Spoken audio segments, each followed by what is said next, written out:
Merci. La vie politique d'Alain, comme celle de la LCR, du NPA, c'est une vie politique aussi avec d'autres organisations, des discussions avec d'autres organisations politiques, des débats parfois houleux, des campagnes communes aussi.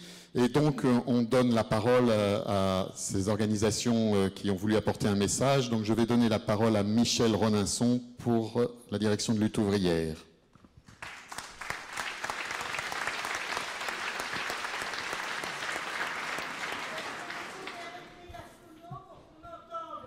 Ah, il faut régler la sono pour qu'on entende. Bon, ben, est-ce que vous entendez?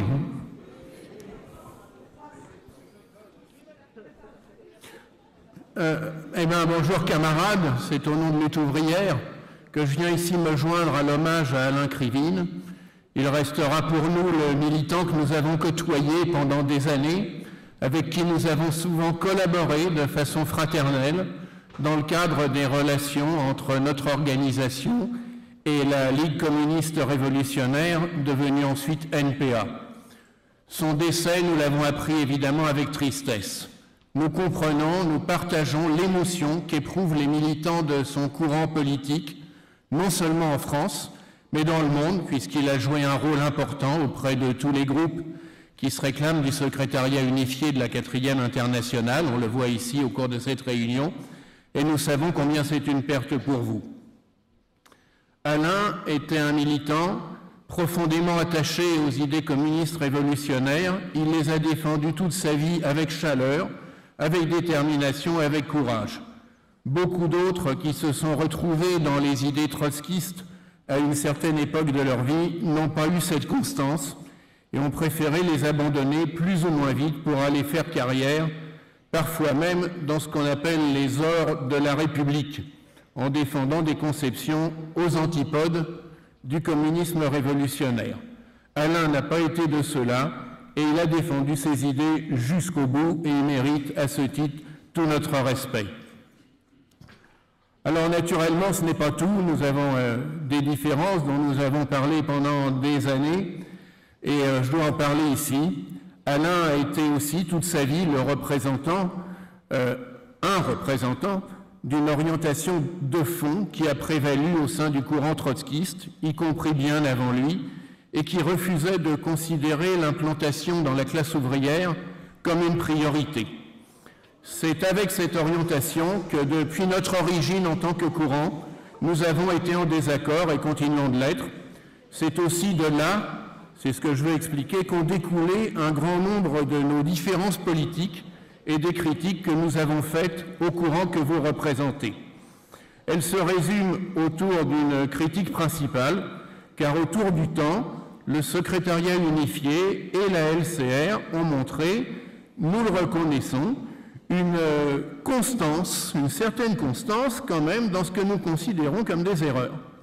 Ils ont toujours, ils ont toujours cherché à s'agréger, selon nous, à des courants non prolétariens en disant vouloir les influencer ou les infléchir sur leur gauche. Alors, je ne vais pas citer ici tous les cas où on a vu votre courant parer de telles organisations de vertu communiste révolutionnaire qu'elles n'avaient pas, et ne revendiquaient d'ailleurs nullement.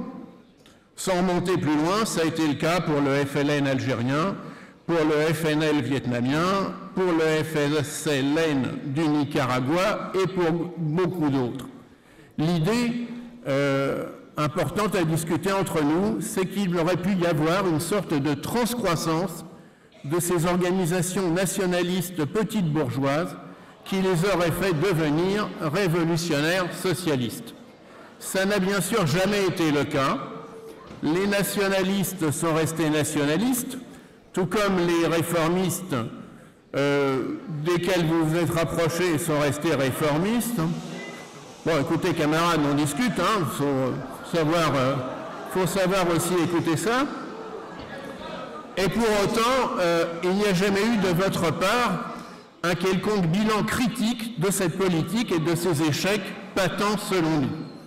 Et l'obstination à la reproposer à tout propos fait qu'elle s'est résumée finalement à un simple suivisme vis-à-vis de ces organisations. C'est en tout cas notre avis.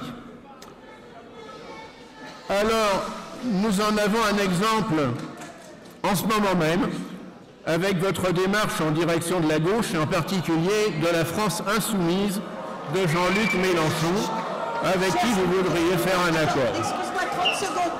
Chers amis, chers camarades, une des traditions de notre courant, et je pense dont nous pouvons être fiers, c'est d'avoir une certaine capacité d'écoute, même quand on est très agacé. Donc, merci de montrer cette capacité.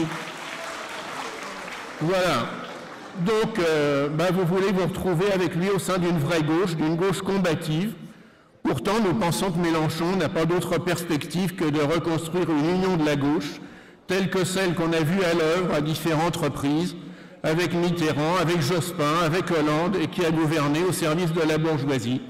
Il a même affirmé ces derniers jours qu'il pourrait tout simplement être Premier ministre de Macron. Pourtant, vous voudriez continuer à faire croire qu'on pourrait l'amener à défendre vraiment les intérêts des travailleurs. Nous pensons que des communistes révolutionnaires, au contraire, doivent dénoncer ces politiciens qui tentent encore une fois de tromper les travailleurs et qui ne méritent de notre part aucune complaisance.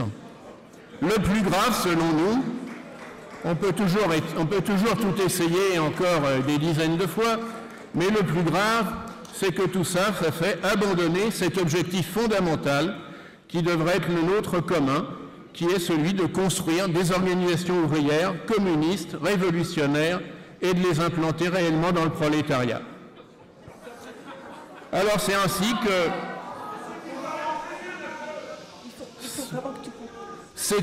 que tout en continuant à vous réclamer de la 4e internationale fondée par Léon Trotsky en 1938, dans la pratique, votre courant s'en est éloigné à notre avis. Le communisme révolutionnaire s'est peu à peu dissous dans un vague anticapitalisme et même dans un écosocialisme qui se veut une innovation théorique, mais qui nous semble surtout une adaptation au courant dominant. Alors, attends, oui, j'en ai plus pour très longtemps. Alors, je dirais simplement que votre attitude vis-à-vis de nous ne nous a pas empêché d'exister, de mener notre politique et d'avoir notre propre activité internationale. Au vu de votre évolution, nous pouvons même estimer avoir au moins autant que vous le droit de nous réclamer de la 4e internationale fondée par Trotsky et de son programme tel qu'il l'a exprimé. Alors,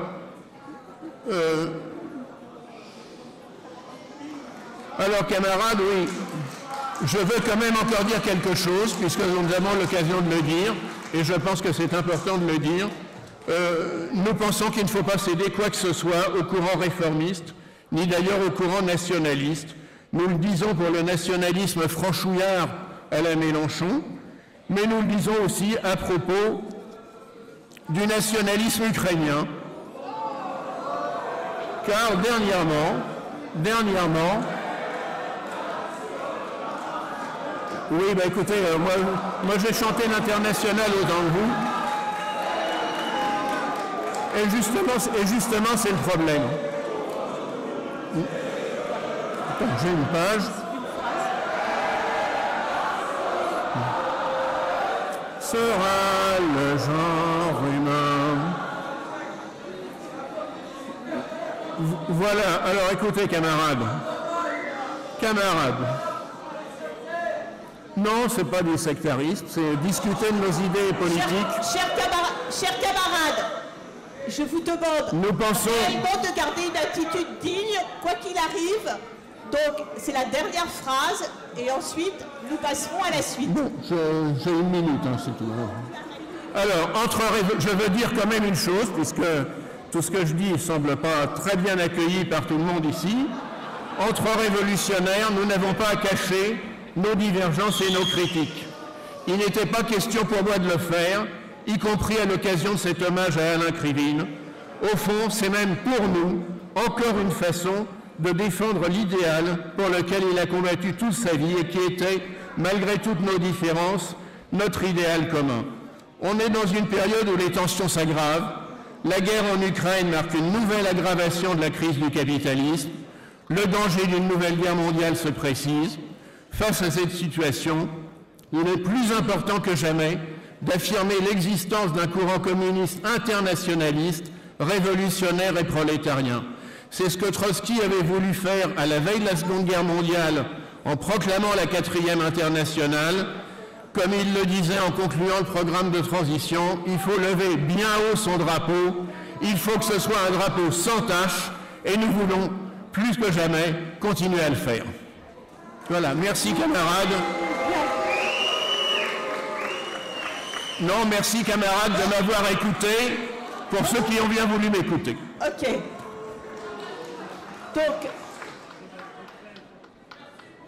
les camarades de lutte ouvrière ont l'entière responsabilité du choix d'intervention qu'ils ont fait ici. Nous avons la responsabilité de la tenue de ce moment qui est important pour nous et qui est important pour un courant ouvert, démocratique, qui cherche à discuter, qui cherche à comprendre ce qui se passe. Et donc c'est dans cet esprit-là qu'on va continuer cet hommage avec, je crois, la chorale.